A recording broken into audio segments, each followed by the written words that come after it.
anigoo u mahad celinayaa mas'uuliyiinta iyo xildhibaanada iyo dadka kale oo halkan jooga wasiirada waxaan rabaa marka ugu horeysa horta inaan idinkugu hambaliyeeyo inaad leedihiin xikmad aad shaqo ku bilowdeen ayna ku sii socoto waa awoodeen inaad sanad qabataan kadibna lagu kala tago inaad sanadkii hore qabateen oo kii ka horreeyay qabateen kanna aad qabateen waxaa ka muuqata in waxaad qabanaysaan ay dhab idinka tahay waan idinkugu hambaliyeynayaa in dhalinyaro badan gabdho iyo wiilal magaalada Muqdisho iyo dalka ka kala yimid ay isugu yimaadeen oo boqolaal ah si ay uga qayb qaataan caawana la soo xiraayo shirweynahan qaran saacado badan halkan ay fadhiyeen iyagoo daalan oo man gaajaysan waxay tusinaysaa in raashinkooda iyo biyahooda ay ahaayeen inay fahmaan macnaha ay leedahay hoggaan iyo hal abuur idinkuna waa ku mahadsantihiin dawladnimadu macnaheedu waxa ay tahay inaad og tahay waxa aad rabto meesha aad u socoto sida aad ku tagi lahayd daacad ay ka tahay aad u soo kacdo waqti aad geliso waxaan rabaa marka dhalinyaro dalkan hadda aan joogno xoogga uu haysto waa idinka maskaxda uu haysto waa idinka dhaqaalaha uu haysto waa idinka waxa uu ku faanayo ama cidda uu la tartamayo oo raba adduunyada inuu la tartamo waa idinka idinkuna waxa laga yaabaa wali dhaqankiinu inuu ku mashquulsan yahay maanta Facebook maxaa lagu soo qoray siyaasi hebel muxuu yiri qabiil hebel ku duulay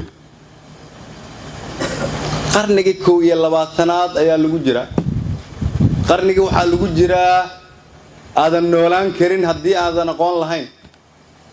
aad u baahan tahay si aad u noolaato inaad xirfad leedahay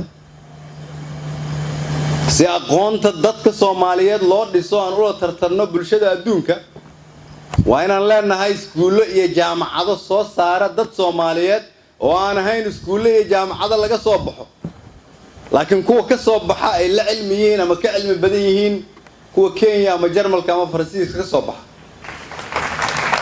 macnaheedu waxay tahay inaan wadankeena ka shaqeyno si aan uga shaqeyno marka waa inaan wadanka dhaqaalihiisa wax ka qabanaa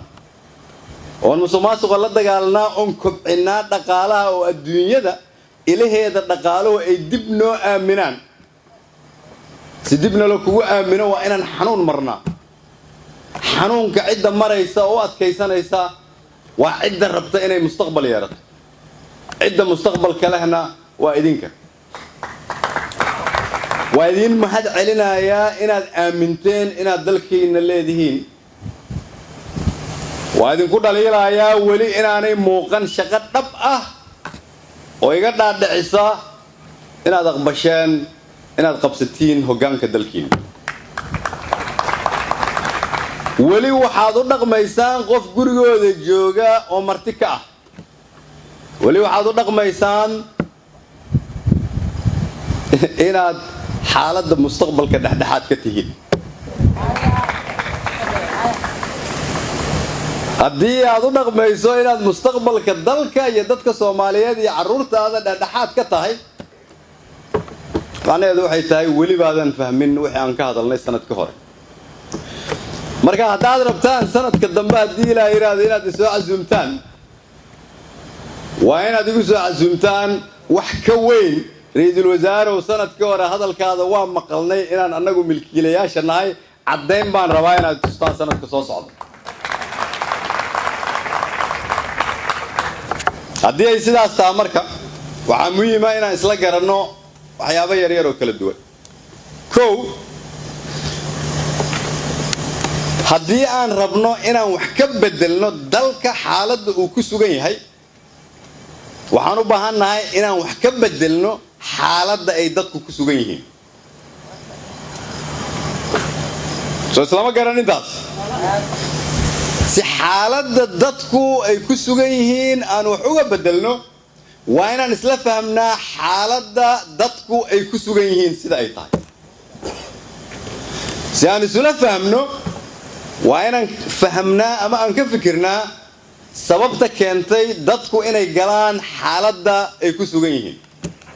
وعدو بانتين مركا فردان جامعة ده مركا دو ديسان إنا كفكرتان محان كمتيسناي هدي عن هاي ومد الصوماليات إنا نكجرنا حالة ده هدا نكجرنا لكن كهدا عن لين هاي وأن أفهم سن هاي دولة لماذا سيدا وقلنا نجر نقضي حالة نوعية أيام نسوق جلسي مركب عربنا إن نقولنا دل وليبا ومد وليبا وحيالتا قاب رقمات أي كنا ولاتو دولة لماذا يدنا أي كهرو مريسو هدي قاب رقمات كاس دولة لماذا اللي قلنا سايا مركب قاب فكر كاسي ونجر نقضو قاب فكر خلدان waxaa dhibaato noqonaysa inaan gaarno meesha aan rabno inaan gaarno su'aalo adag inaan isweydiino waayo marka su'aalo adag inaan isweydiino oo ay tahay maxaa keenay dalka nagu dhagan oo Kenya inuu taagan yahay meesha uu taagan yahay maxaa keenay shalayto in madaxweynaheena loogu yeeray dalka Djibouti asaga iyo dhammaan madaxweynayaasha geeska Afrika ودلك ولا لهنا وشرفت له جيبوتي أي صوت بندقين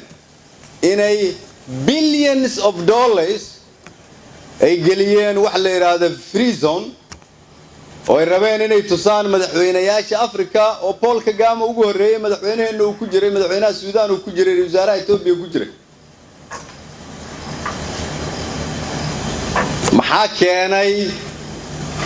إن دلالك الدرس كأنها أي علم دوفينايان معها بضيعه إن يدت كودا إنتي وحبران الدنيا دوفينايان معك أنا أرضي والبقى صوت صاران إنه كوا إنك كوالا تبديه شغالها أي هيستان إنه كوا ندامان نقاله هذو أي كون جبارمان أما كبلاين جبارمان إياه حولها أي هيستان أنك كوا أن هيستان أي كيريين معك أنا إن غفوا المو دولة درسكا مركو ديارة راعو الدنيا تجايو لولا دقمو سي إذن كدوان وإذن كسيدا لينا دقمو أنك سيدا نولا دقمو يكدوان تاكو وكلا محاكيني إن اللي يرد إنه يدومها راعان يبدأ كل عام أما أنك صد الله جالش إن لقى عليو كودنا أنا ميل هذين انتو ده بدنا يجوعان والسؤالها للربين ليس ويديو حالة أن إذن شيء جاي أو أتربطان إن تسوي ديسان هذا ربطان كوي مستقبل كدل كان حكومي لها إن تسوي ديسان ويمودل كجوديسة محاكيني إن عند حد كنا هاي مستقبل كومد الصومالية محاكيني إن أنت نبضن أنقف عادية نقولنا قف عادية من نقول كرتين قف عادية وحن نقول كرا قف دلكي سهر عمري قف عادية وعي تاي قف صبح سوكع على صوش قيس السحدة يا تكوها لينا يصدق أنتي سكلا هذا قف عادية نقط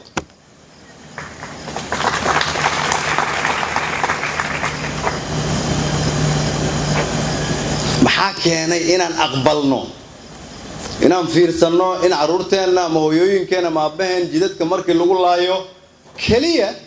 أنا رأيت عاوقف بالوجود لي وده مكة المكرمة مكاران قف معها هو يسوع ماليه ضافر عرورة لا يلدري والجامعات كصوب بحي ولا باتنا مصدنا ما فرتن سنة دون ولا لا هيدل كان لسه لا يلدري ساميه صومالي وهرين لها عرك تجي لها يلدري دختر كي مستقبل كصومالي ونكسنا لها يلدري محان سيدا سوديه وين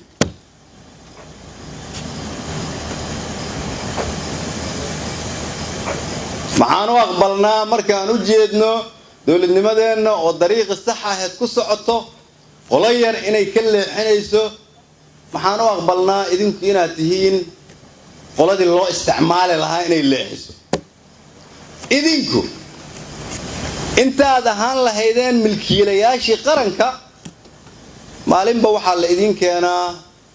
shay laga hadlo shaygaasaad wax ku darsataan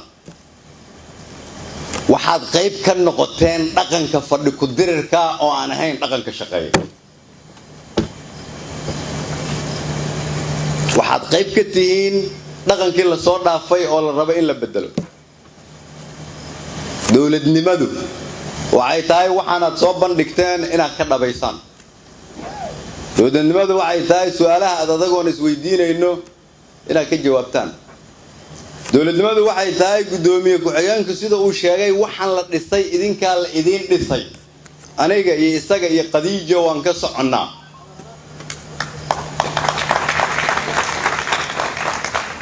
haddii lagu ciyaarayo idinkaa la idinkaga ciyaaraya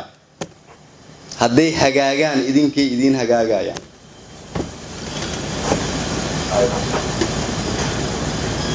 hadafka dawladnimada marka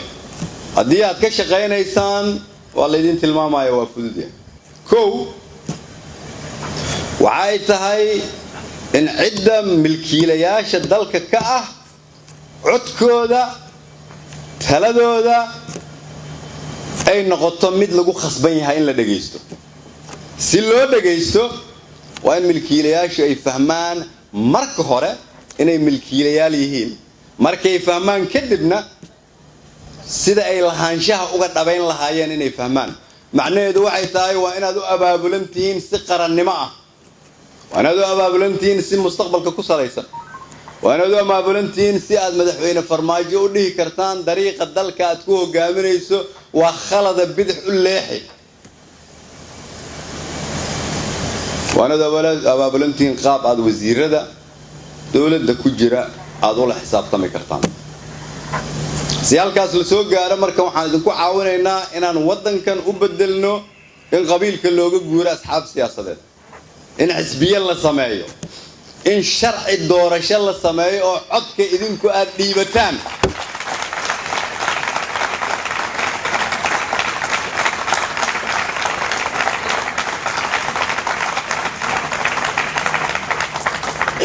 waxaan ka shaqaynaynaa in awoodii gacanta xoogaa yar ay ku haysatay idinka la idin soo celiyo laakiin waa xanuun ogaada kuwa hadda talada gacanta ku haysta ma yeelayaan idinka idin idin siiyaan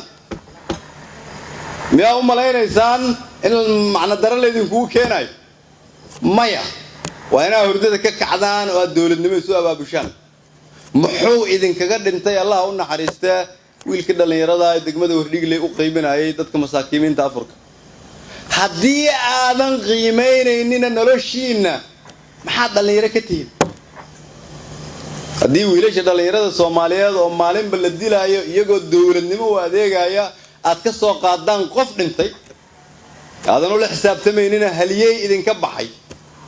sidee baad rabtaan inaad dalka idinku gacanta ugu dhigtaan waan qabiilka lagu bedelaa asxaab siyaasadeed waa in codadka ay bixiyaan shacabka Soomaaliyeed oo dhan waa in dalkoo dhan laga codeeyaa waa in dawlad ay xakunto shacabka Soomaaliyeed la keenaa waa in madaxda mustaqbalku ay ku yimaadaan mustaqbalka rabitaanka shacabka Soomaaliyeed waa in idinku awoodda ay yeelataan si aad u yeelataanna inta laga shaqeynayo shaqooyinkaas oo jidkeeda lagu jiro waa inaad hurdada ka toostaan adduunyadu waxay noola dhaqantaa sidii hore si ka duwan meel walbo aan tagno waana la ciseeyaa waxaana loo ciseeyaa inaan ahayn dawlad wax loo yeeriyo nalooma sheego go'aanka ummadda Soomaaliyeed aan u gaarayna annagaa go'aansana go'aankaan ummadda Soomaaliyeed u gaarayna isgoyska aan marayno marka waxaan rabaa dhalinyaro inaan caawa mar kale idinkugu soo celiyo ma laga shaqayn karo haddii indhihiinu xiran yihiin ma laga shaqayn karo haddaad tihiin wiilal iyo gabdho caadi ah ma laga shaqayn karo haddii aad tihiin wiilal iyo gabdho dhexdhexaad ka ah mustaqbalka ummadda Soomaaliyeed ma laga shaqayn karo haddaad tihiin kuwo qolo dangaara leh ay Facebook ka hagtaan ma laga shaqayn karo haddii aad leedihiin aragti kooban oo aadan lahaynin aragti fog ma laga shaqayn kara haddaadan fahminina soddon sana nagu filan inaanay qabyaaladii wax tarayn ma laga shaqayn karo haddii aadan idinku noqonina halyeeyada mustaqbalka ummadda Soomaaliyeed